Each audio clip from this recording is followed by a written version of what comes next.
প্রিয় দর্শক, চাইলে আপনি অভিযোগ করতে পারবেন। প্রত্যেকটা নাগরিক অভিযোগ করতে পারবে।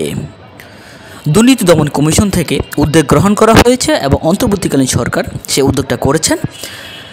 দুর্নীতি দমন কমিশন থেকে বলা হয়েছে প্রত্যেকটা নাগরিক সে অভিযোগ করতে পারবে যদি কেউ দুর্নীতির সাথে জড়িত, যদি কেউ অবৈধ পথে জড়িত। গণশুনানি হচ্ছে প্রত্যেকটা জেলার সদরে, প্রতিটা জেলার সদরে গণশুনানি হচ্ছে।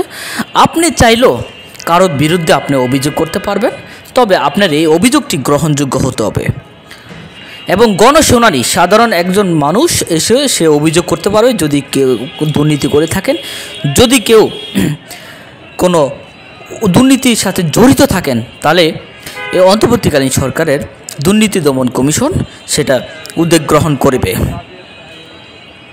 প্রিয় দর্শক, আপনারা দেখতে পাচ্ছেন এই মুহূর্তে আমি আছি কুমিল্লা সদর থানায়। সেখানে কান্দিরপাড় এবং জেলা শিল্পকলা একাডেমির সামনে মূলত গণশুনানির জন্য সাধারণ মানুষ এসে এখানে অভিযোগ করছেন এবং তারা মাইকিং করে বলছেন আপনারা যদি কোনো দুর্নীতির বিরুদ্ধে কারোর নামে অভিযোগ থাকে আপনারা অভিযোগ করতে পারেন।